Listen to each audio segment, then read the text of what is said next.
kebetulan memang seneng One Piece. Oke. Ya. Itu awal nonton. Karena suka, nah saya nyoba, bagus nih seriesnya dipakai buat produk gitu. Ya. Berarti di saat Kang Hendra ini jatuh, disitulah mulai muncul ide-ide yang agak-agak liar ini ya. Saya bikin produk outdoor, tapi yang pakai jangan hanya orang yang suka naik gunung. Iya. Saya pengennya produk saya itu dipakai umum gitu. Saya lebih bangga jika ide saya itu diakui oleh yang lain.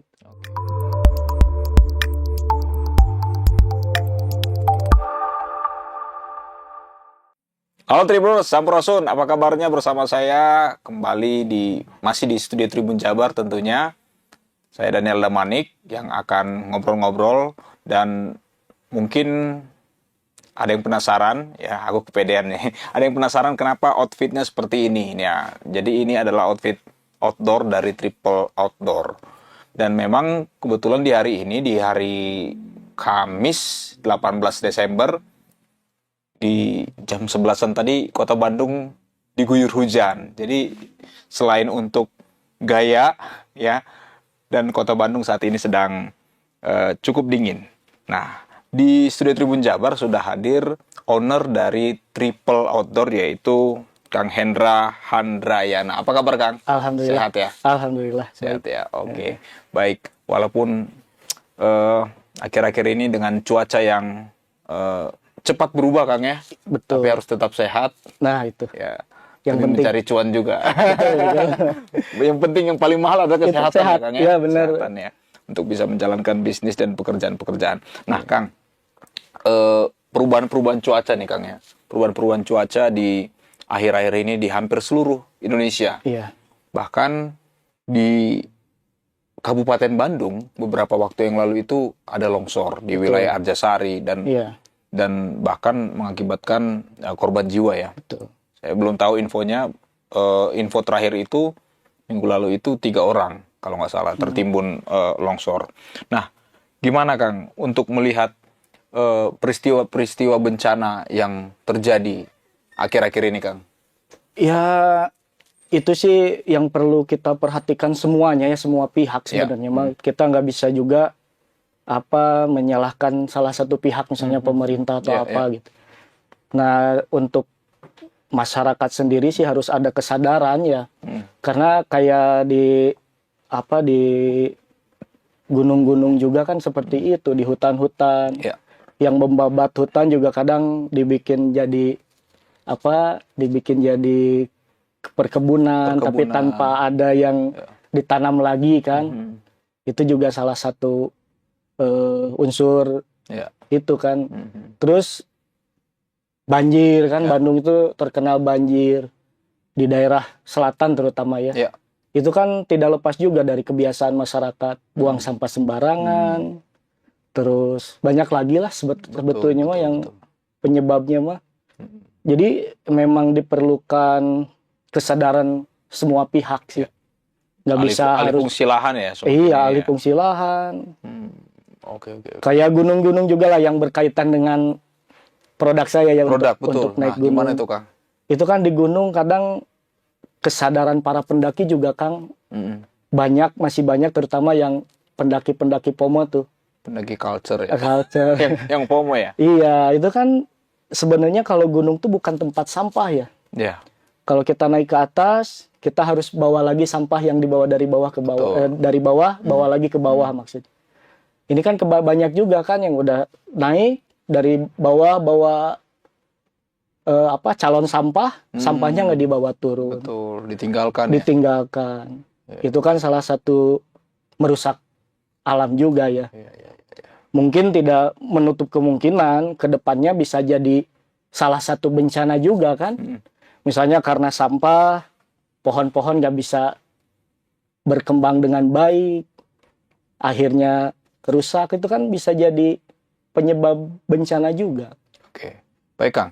Logo Triple Outdoor itu kan kelihatannya ya, sepintas saya melihat itu ada kayak gambar gunung Kang ya. Betul. Gambar gunung ya. Nah, tadi juga sebelum kita wawancara di studio, tadi kita di luar sempat berbicara asal sejarah dari Triple Outdoor ini adalah untuk memenuhi kebutuhan-kebutuhan para pendaki, para pendaki, para pendaki, dan tentunya dengan harga yang sangat ramah ya Kang ya. Iya, Harga betul, produknya yang sangat ramah bagi iya. khususnya pendaki-pendaki yang pemula mungkin ya. Iya, pendaki betul. pemula. Nah, Kang, sebagai owner ya. Iya. Mungkin Kang Hendra juga pendaki juga kah? Atau pernah?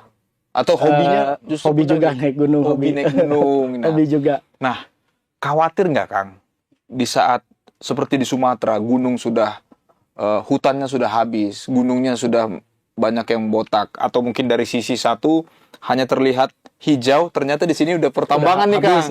Dindingnya itu udah kayak kepotong tuh. Iya, iya. Sebagai owner, sebagai pecinta alam, pendaki gunung, seperti apa kan kekhawatiran terhadap dengan kerusakan-kerusakan lingkungan, khususnya buat pegunungan? Iya. Kalau disebut pencinta alam, mungkin belum. Belum. Baru penikmat alam. Penikmat alam, ya. Baik. Itu jadi ini juga ya khawatir juga ya, miris juga. Apakah nanti anak saya ke depan bakal ngelihat hutan hijau seperti itu lagi atau enggak gitu. Jangan yang jauh lah, Sumatera atau Kalimantan daerah ini. Jawa Barat aja kita lihat. Kalau misalnya kita lewat ke Garut nih, saya asli orang Tasik. Oh, Tasik. Kalau lewat kan lewat Garut tuh. Ya. Udah banyak tuh gunung yang udah pada habis. Udah jadi tambang. Iya kan? Diambil pasirnya, terus apalah gitu ya. Gak tau lah itu masalah ilegal atau enggaknya mah, itu mah kita bukan kesana ya. Cuma kan kadang kalau kita ngelihat kan miris, aduh. Ini 5 tahun ke depan bakal masih ada nggak gunung gitu yang bisa dilihat. Gitu kan. Jangan-jangan anak-anak yang baru lahir di tahun ini beberapa tahun lagi mungkin gunung itu hanya sekedar cerita ya. Cerita dan legenda. Gitu. Bisa jadi kan. Oh, di sini ada gunung, ada dulu kan? Namanya gunung. Gunung gitu, iya benar. Oke. Jadi miris lah. Miris ya. Sama khawatir juga karena ada yang bilang juga kan gunung itu paku bumi gitu. Ya.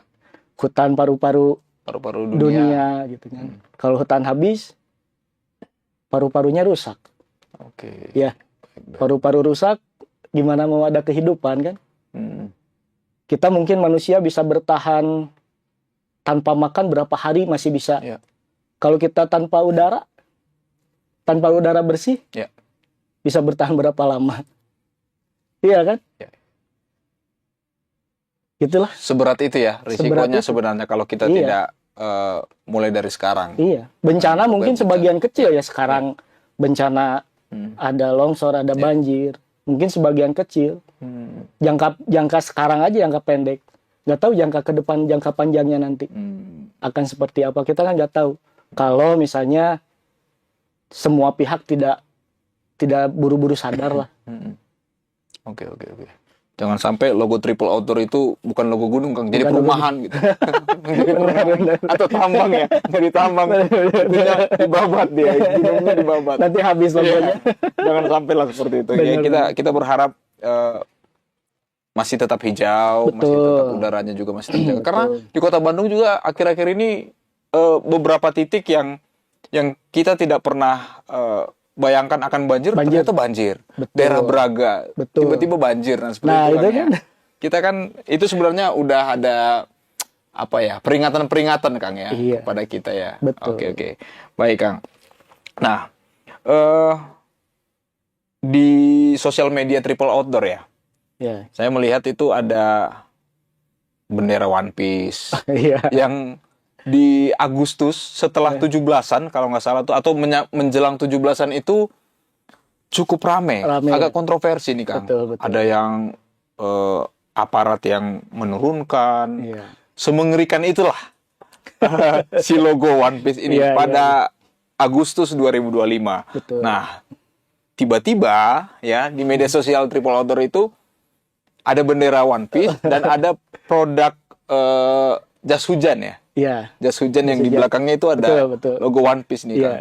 Ini apa nih? Pecinta One Piece kah? Pecinta karakter itu atau mau ini juga? Atau FOMO juga nih? Enggak sebenarnya gini. Saya dari 3 tahun ke belakang, saya tuh coba-coba bikin produk. Produknya celana. Ini yang saya pakai.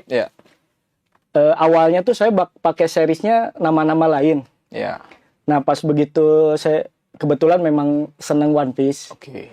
Saya nonton One Piece tuh dari waktu dulu ditayangin di televisi tuh dulu awal-awal. Ya. Itu awal nonton. Karena suka, nah saya nyoba bagus nih seriesnya dipakai buat produk gitu. Ya.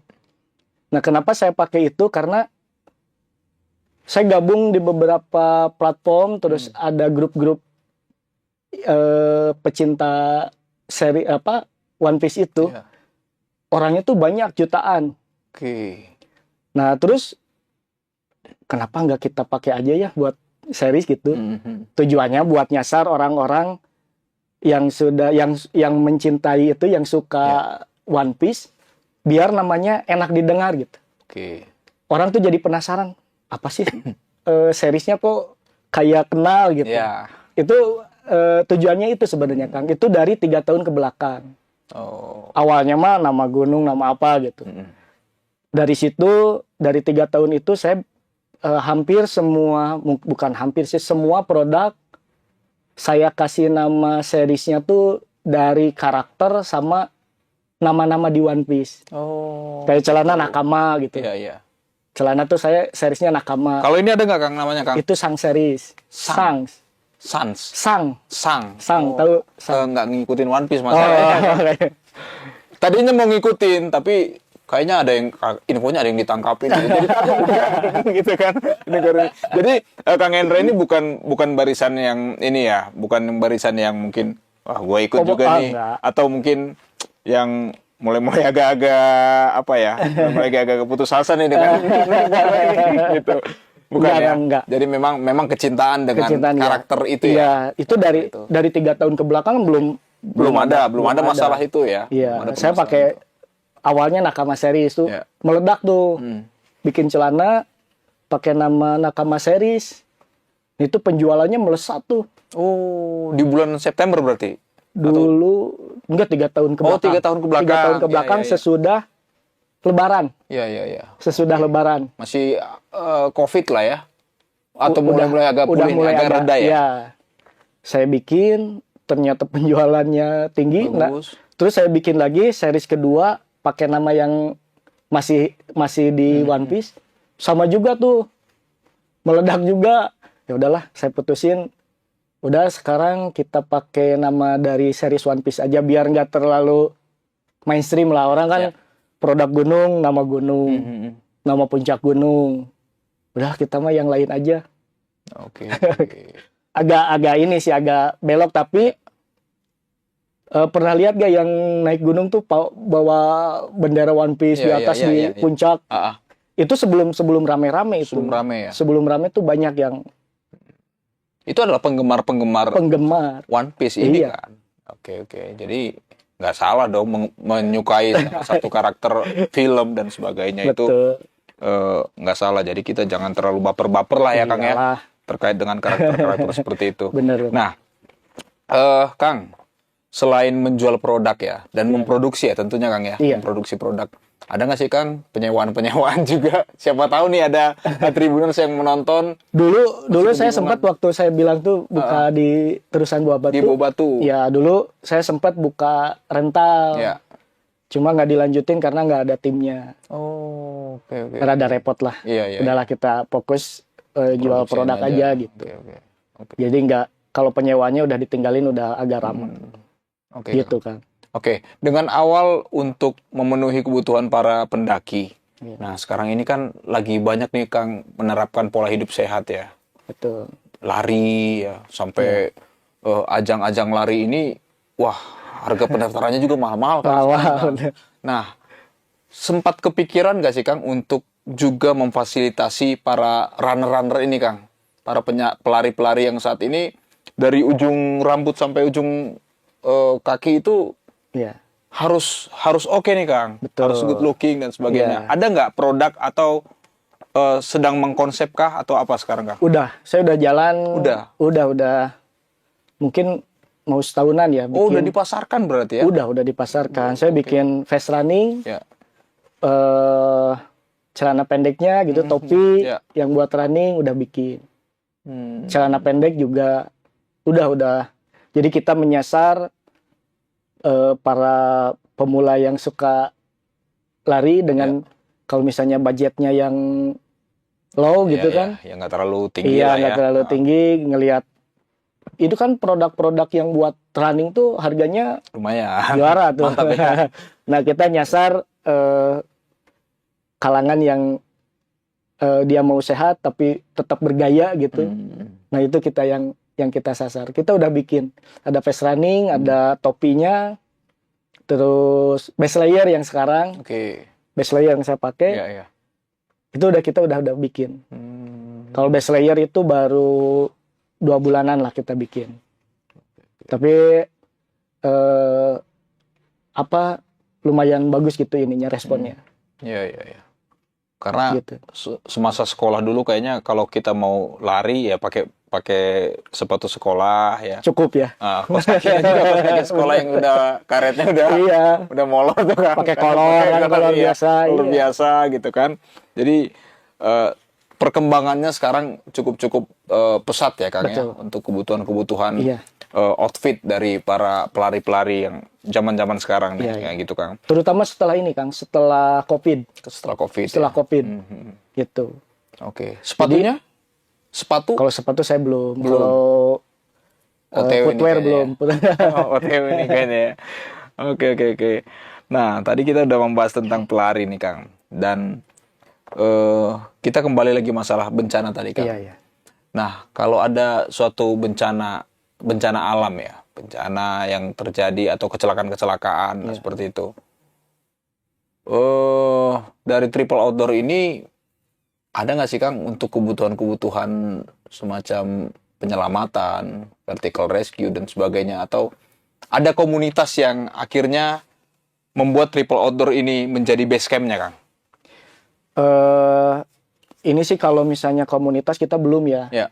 Cuma kita beberapa kerjasama lah dengan berbagai pihak gitu. Misalnya ada acara kayak kemarin kan, kita support untuk kegiatan di apa kan kemarin teh? Di Tribun. Yang Lebaran. di gimana Kang? Wanadri itu yang ekspedisi Kayan gitu. Ekspedisi. Kita support. Terus akhir minggu sekarang nih ada acara di Unpad itu ya? Bukan di ini Kang, di daerah Talun. Itu ada acara penanaman pohon. Iya. Kita support juga gitu. Jadi kita support lah untuk kegiatan-kegiatan yang positif. Nah, kalau untuk komunitas kita baru mau ngebentuk nih, kita rencana awal tahun bulan Januari akan ada acara kayak bersih gunung lah. Kita mau ngadain camcher tapi ada ininya gitu, edukasi buat bersihin gunung gitu. Tadi menarik yang masalah penanaman pohon ya Kang ya. Itu di lahan Triple Outdoor atau gimana Kang? Enggak, di areal hutan. Ada kepikiran untuk bikin ekowisata Kang? Bikin tempat wisata yang bisa mengedukasi orang-orang untuk menanam pohon, mencintai lingkungan dan sebagainya?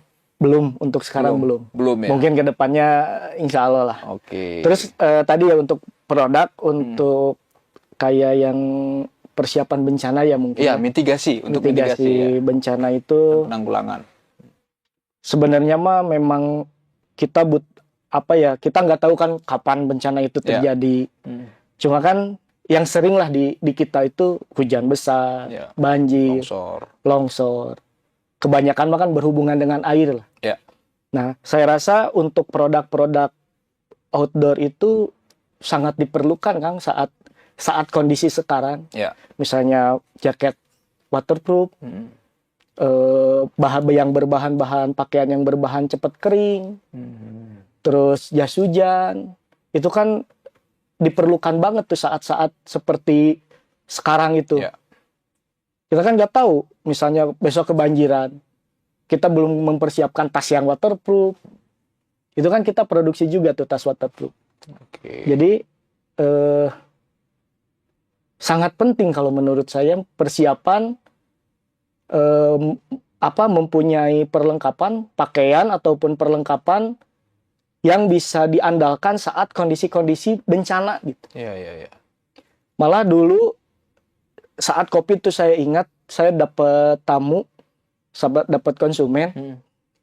Dia nyampe bilang gini, Kang, saya mah di rumah udah nyiapin 1 ransel, isinya tuh sleeping bag, jas hujan, jaket-jaket anti air, terus si tasnya udah waterproof. Kata saya, Bu, buat apa? Persiapan kalau misalnya nanti, kita kan nggak tahu katanya kalau misalnya ada banjir, ada bencana, kalau udah disiapin mah tas tinggal ngambil gitu. Oh, ada ya orang yang seperti Ada yang seperti itu, Kang. Tapi saya nyampe kepikiran gini ya, tapi benar juga ya, orang kan kalau lagi panik tuh, Kang, nggak bisa nyelamatin, masukin apa kan itu nggak susah. Tapi kalau misalnya dipersiapkan, misalnya ada satu tempat khusus lah, misalnya tasnya udah waterproof, nyimpen barang-barang tuh yang penting udah di situ, jadi pas begitu ada apa gitu tinggal pakai gitu kan. Oke. Mungkin gitu kalau misalnya orang yang berada di daerah yang sering bencana mungkin harus dipikirkan juga. Betul. Ide seperti itu. Bandung Raya kan sangat di diperingatkan sampai sekarang itu masalah sesar Lembang dan sebagainya ya. Menarik juga, Kang, pengalaman dari orang yang Kang itu. Selama ini kan kita hanya diarahkan, disosialisasikan dengan tas siaga bencana yang berisi tentang mungkin makanan untuk 3 hari ke depan, power bank, penerangan dan sebagainya. Tapi untuk sleeping bag itu kayaknya belum terpikirkan gitu, Kang. Iya. Bahkan mungkin yang lebih besar lagi mungkin harus menyiapkan tenda kali, Kang, ya. Tenda yang minimalis kali ya, mungkin ya. Iya. Itu kan bukan hanya buat ke gunung aja kan, bisa dipakai saat darurat kan. Ya misalnya lah di daerah yang sering banjir kan. Kalau misalnya saat kita bawa kan, kalau bawa tas kalau misalnya tetap basah, percuma kan. Terus kita bawa jaket, pakai hujan, basah tetap aja dingin. Kalau untuk di produk dari Triple Outdoor sendiri ini, khususnya untuk tas ya, Kang, apakah semuanya waterproof, didesain waterproof, atau ada untuk kebutuhan tertentu saja? Kita, tas itu sebenarnya mah nggak semua waterproof, cuma kita sediain, misalnya saya ada tas buat naik gunung tuh, nah kita sediain innernya, jadi buat dimasukin, buat ngelindungi barang yang ada di dalam. Ada wadahnya dulu ya? Ada wadahnya dulu. Oke. Karena tidak semua tas itu bisa disiling, Kang. Siling itu buat nutup jahitan. Nah, jadi kita akalinnya gimana caranya tas yang susah disil ini, tapi masih bisa tetap safety gitu, dipakai hujan-hujanan atau dipakai apa gitu. Bahkan sampai nyemplung, kalau nyemplung di kali dan sebagainya juga tetap kering ya? Masih kering. Tetap kering ya. Soalnya karena dulu saya seneng ini, Kang, seneng orad. Terutama main di riverboarding. Itu kan kalau misalnya kita sekali pengarungan tuh bisa 2-3 jam, 4 jam, sampai 6 jam. Itu kan bawa perbekalan kan di tas. Nah itu saya bawa tas waterproof.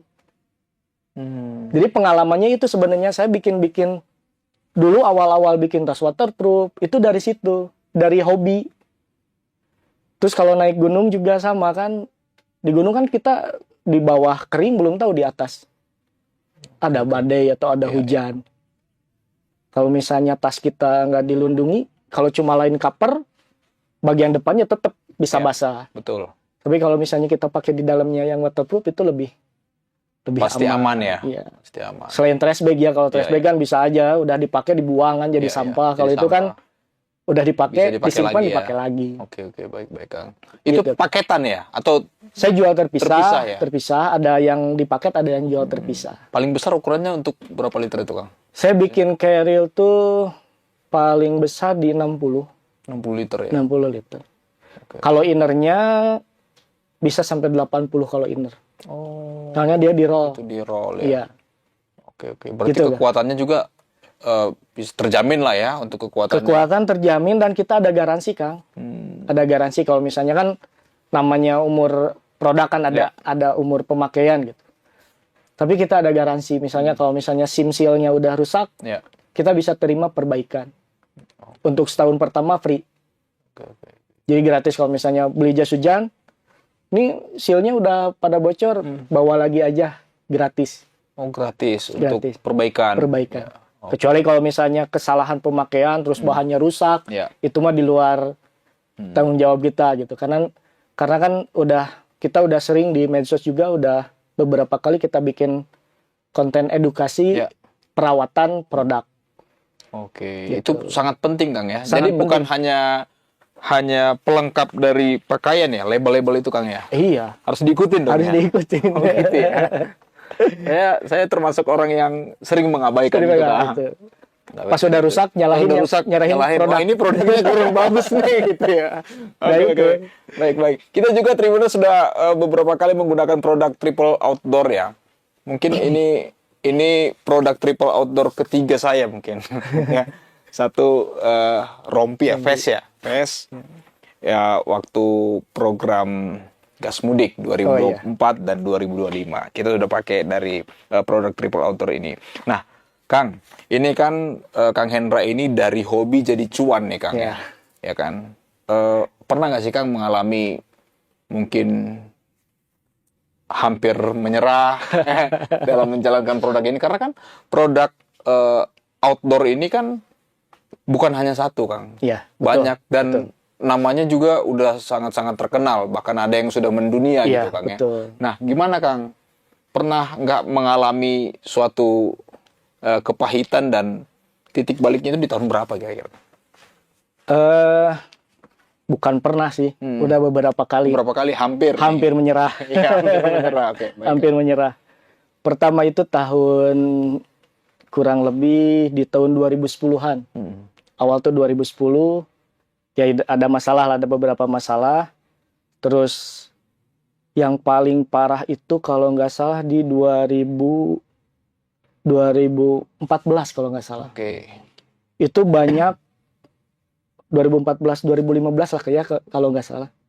Itu banyak toko-toko yang dulu saya suka masukin tuh pada tutup. Malah sebagian ada yang meninggalkan tagihan gitu kan. Nah itu hampir-hampiran. Aduh, udah. Masa kita harus ganti profesi gitu. Tapi di balik itu gitu kan, di balik semua masalah, saya berpikir, oh ya, saya ingat perkataan teman saya tuh, kamu nggak bakalan sukses sebelum kamu merasakan menyerah sampai tidak mau bangkit lagi. Tapi kamu tetap bangkit gitu. Itu perkataan teman saya, kebetulan udah meninggal ya. Mudah-mudahan beliau diterima di sisi Allah Subhanahu wa Ta'ala. Itu perkataan dia itu sampai sekarang saya ingat. Masih membekas ya? Iya, masih membekas. Itu waktu ada acara pameran di daerah Bandung, pameran outdoor. Saya ngobrol waktu itu lagi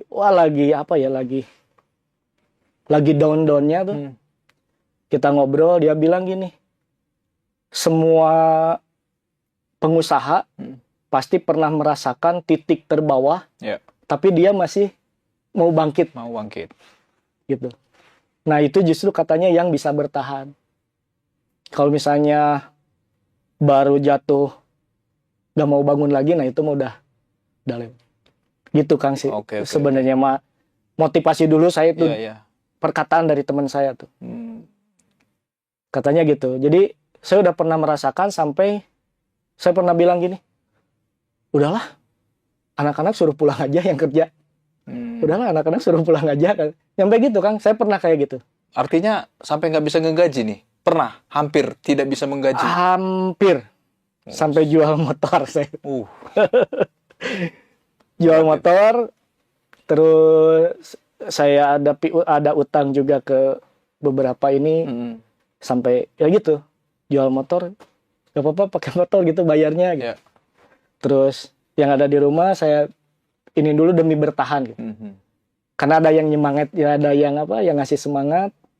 Ya udahlah, kita berjuang lagi gitu. Nah, dari situ saya coba bikin mungkin saya harus bikin produk yang agak lain nih. Agak lain. Nah, dari situ saya mulai berpikir apa ya yang rada-rada orang lain malas gitu bikin, nah kita bikin gitu. Saya dulu pernah bikin waktu Covid, saya bikin jaket yang ada 32 fungsi dalam satu jaket. Satu jaket 30 fungsi. Iya. Wih, banyak banget itu. Ya, iya. 30 dalam satu. Dalam satu jaket. Ada maskernya. Terus ada bantal leher. Bantal leher. Oke. Ada pulpen, ada water pass-nya, ada isinya tuh kalau nggak salah ada buat mancing kalau nggak salah. Buat ada mancing. apa namanya? Kail. Ya, ada kail. Terus ada buat jidar, apa jidar ya? Penggaris. Dalamnya tuh. Terus ada tali buat nyimpen kunci, ada buat apa namanya? Buat nutup telinga. Oke. Ada buat ini, ada buat apa? Ngecas power bank, nyimpen power bank. Oke. Banyak lah itu fiturnya dulu. Itu benar-benar agak lain sih, Kak. Agak. Dari jumlahnya 30 di TV satu itu, bayanginnya juga udah, saya malas ngebayangin. Gitu. Kenapa kepikiran? Itu udah waterproof juga kan, udah waterproof. Terus jaketnya bisa dicopot bagian dalam. Oh. Jadi ada 2 jaket dalam satu jaket. Mau ditiru juga susah itu, Kang. Iya. Iya. Nah justru kan karena itu, udahlah saya bikin, udahlah mending bikin produk yang agak lain gitu. Tapi masih bisa diterima gitu kan. Dengan harga yang masih di bawah. Oke. Gitu. Ya. Dari situlah. Kalau sekarang kan saya bikin jaket yang bisa dijadiin fast running. Oke.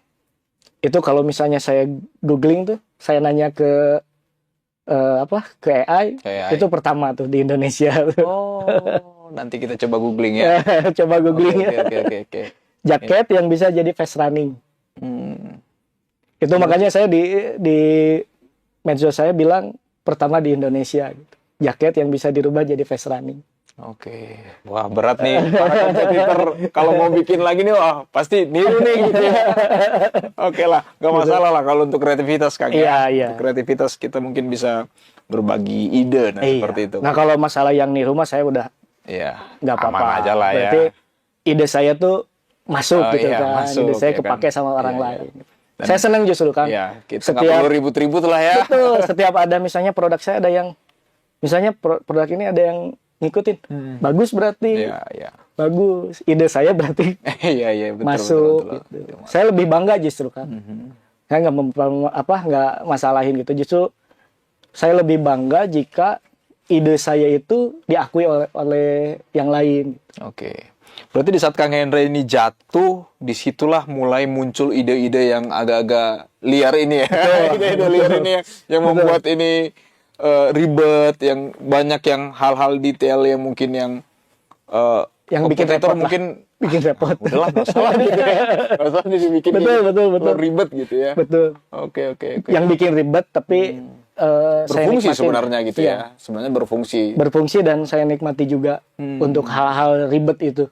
Oke. Nah, kayak yang tadi yang jaket itu, awal saya punya ide tuh sebelum bulan puasa, bulan puasa tahun kemarin, 2 bulan sebelumnya tuh saya punya ide, saya pengen bikin jaket yang bisa jadi fast running, karena yang lagi happening kan fast running kan, yang lagi musim kan, itu yang banyak pakai fast running kan yang lari. Tapi saya pengen si jaket ini tuh berfungsi juga gitu. Bisa nahan air. Misalnya kalau yang lagi running tuh kehujanan bisa tinggal buka jaket, tinggal dipakai gitu. Gitu kan. Terus dipakai ke gunung juga kan masih fungsi buat summit. Berangkat pakai jaketnya, pulang bisa dipakai vestnya kan. Iya. Multifungsi gitu. ya. Multifungsi. Dan tetap kece. Ya. Jadi nggak anak gunung banget ya, tapi tidak merubah fungsi dan gaya gitu, tapi multifungsi. Tetap estetik. Estetikanya betul. masih tetap dipertahankan. Nah, seperti ini Kang. Saya kan punya ininya, kalau dulu tuh awal-awal fashionable for adventure, for adventure gitu. Yeah. Ininya slogannya dulu. Jadi saya membuat produk tuh tetap fashionable gitu. Oke. Buat ke gunung tapi bisa buat sehari-hari. Ya. Gitu. Karena target saya tuh dulu saya punya target, saya bikin produk outdoor, tapi yang pakai jangan hanya orang yang suka naik gunung. Iya. Saya pengennya produk saya itu dipakai umum gitu. Misalnya ada yang buat kerja itu pakai jaket. Kalau dulu kan sebelum COVID tuh rada-rada jarang kan yang kerja pakai jaket outdoor dulu. Iya kan? Iya. Setelah COVID berubah, memang sudah mulai arah konsumen tuh sudah berubah sekarang. Malah mungkin sebagian produk-produk yang tadinya distro sekarang udah mulai pakai bahan-bahan buat outdoor. Betul. Iya. Pakai bahan-bahan waterproof. Sekarang udah mulai. Karena memang pola konsumen sekarang udah mulai bergeser ya Kang, mulai ada perubahan ya. Iya. Oke. Baik Kang. Kang Hendra, kalau kita berbicara tentang harga ya. Tadi kan Kang Hendra bilangnya itu kan di bawah brand-brand lain lah harganya ya. Gitu Kang. Nah, kalau Tribuners yang menyaksikan tayangan ini untuk pengen belanja nih, store-nya di mana dan di Indonesia di mana aja, dan kalau ada sosial medianya, Instagramnya apa nih Kang? Ya, untuk yang mau berbelanja offline bisa ke Taman Kopo Indah Galeri Triple Outdoor. Oke. Di Taman Kopo Indah 1 belakang Blok P1. Oke. Iya. Nah, kalau misalnya yang mau belanja misalnya di daerah luar Bandung, paling via marketplace Kang. Atau bisa ke medsos kita di Instagram @anki.outdoor. TikToknya juga sama. Ada ya? Ada. Semuanya ada ya? Ada. Ada difasilitasi. Dan untuk akhir tahun, adakah promo-promo untuk akhir tahun? Ada pasti. Pasti ada ya? Ada. Mau di store ataupun di online Di online store, juga ada. Tetap ada. Terus ya? nanti kita bakal ada juga produk baru yang rada-rada unik juga. Belum bisa di-spill? Belum bisa di-spill nanti. Bisa. 2000 berapa? 2000 tahun depan? 2026? Mungkin awal 2026. Wih, semoga Awal 2026 kita akan ngeluarin produk yang rada nyeleneh juga lah. Oke. Tapi multifungsi. Multifungsi. Aku penasaran nih mengoreknya nih, cuman ada 2 produk nih yang sekarang yang sebenarnya yang satu produk udah mulai. Ya. Kita udah bikin cuma belum launching. Oke. Karena baru ngetes dulu. Oke. Semoga lebaran 2026 udah bisa ya. Jadi baju lebaran ya. Jadi baju lebaran khususnya bagi teman-teman di Tribun Jabar. Seperti itu. Baik, terima kasih Kang Hendra. Sehat selalu, sukses terus Triple Outdoor-nya. Amin. Dan semoga Indonesia semakin pulih ya Kang ya. Bagi keluarga-keluarga saudara-saudara yang terkena bencana juga segera dipulihkan. Baik, itu tadi Tribuners untuk perbincangan saya dengan Kang Hendra sebagai owner dari Triple Outdoor. Terima kasih, sampai jumpa pada program dan tayangan selanjutnya. Terima kasih.